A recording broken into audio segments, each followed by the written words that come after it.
death, which is if someone sleep and he doesn't wake up, or every night when we sleep, so our soul will leave our body, just it will be between heaven and the body, so just there will be a link. This is why when you wake someone, the ruh comes back.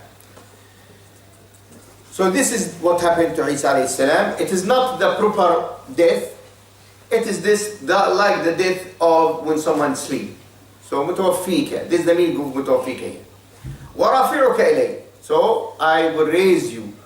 ومطهرك من الذين كفروا. I will purify you from these kuffar who like to kill you.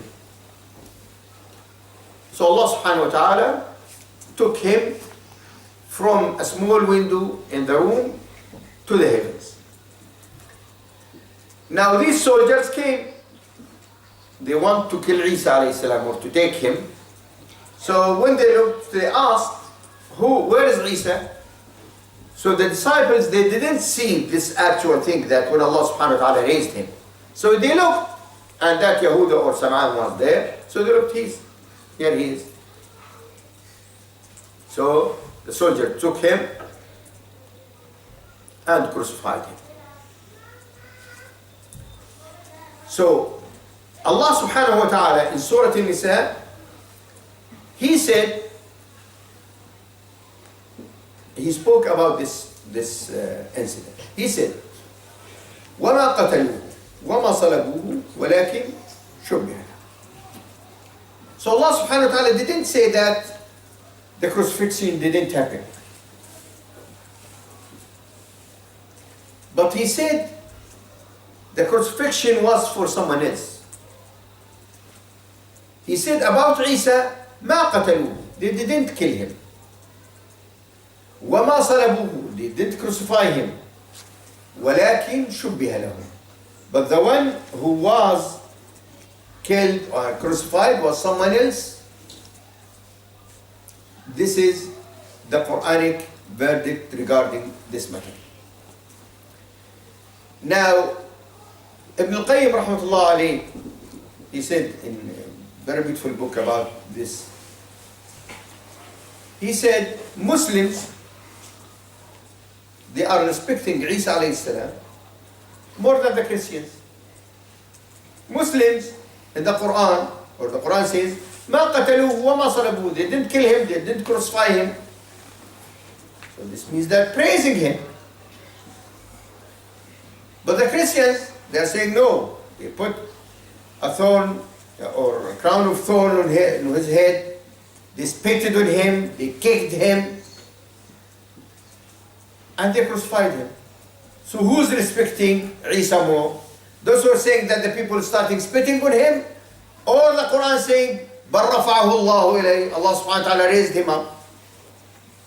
This is the difference between Muslims and Christians in this matter. So the Quran, as I said, he didn't ignore the fact. Sheikh, can you ask the sisters to get the children to calm down because they're all making so much noise in the back? Sisters, could you kindly ask the children to calm down, Jazakumullah khair, so you can hear what we are saying. Barakallah fi. So here, the Quran saying that there was crucifixion, there was killing, but it is not to Isa, nothing to do with Isa alayhi salam, to someone he is similar to Isa alayhi salam, and that was a punishment to that person because he told, according to one narration, the soldiers about where he is, or because he betrayed Isa alayhi salam. Now if you remember at the beginning I said to you that the number 25, it is important because there's many people, they say, how come that there is a person, there is a man who is born without a father? So Allah subhanahu wa ta'ala made it easy for us to understand this. What He said, إِنَّ مَثَلَ عِيسَى عِنْدَ اللَّهِ كَمَثَلِ آدَمَ. The example of Isa alayhi salam is the example of Adam. خلقه من تراب. He created him from dust. ثم قال له كن فيكون. Then he said to him, be, and he is. So what's the similarity between Adam and Isa? Adam, firstly, the creation in itself, that he created from dust. Number two, Adam created without a father, without a mother.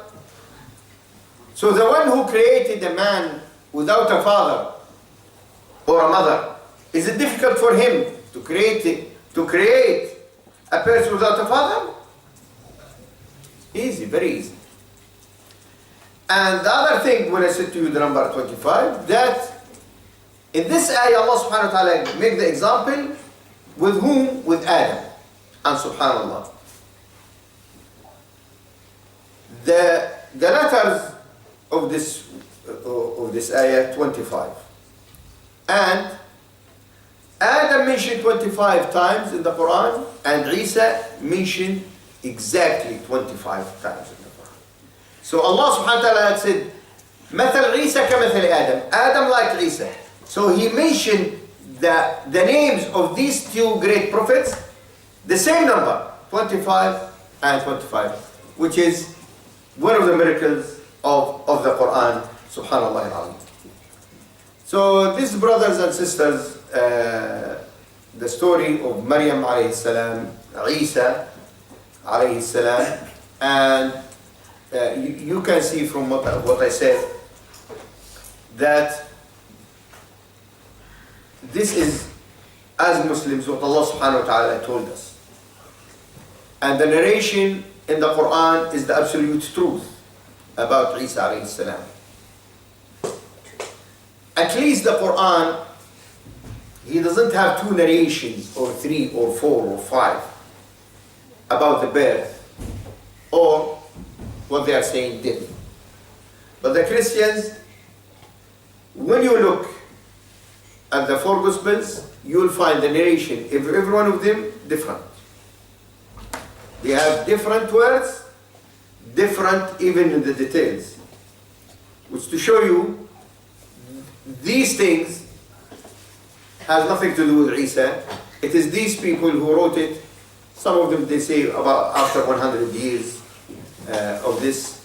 And even Paul, who was, according to some historians, Jew, and he was hypocrite. He said that I converted to Christianity, and he was the one who created this, that Isa alayhi salam is God or Son of God, or all these things that you will see. So it is very important for us to narrate this to our families and children, to know the truth about Isa alayhi salam and about Maryam alayhi salam. So we'll leave what's left of the time for your questions, inshallah, regarding this matter. Please make all the questions regarding this matter, so we can all of us benefit, inshallah.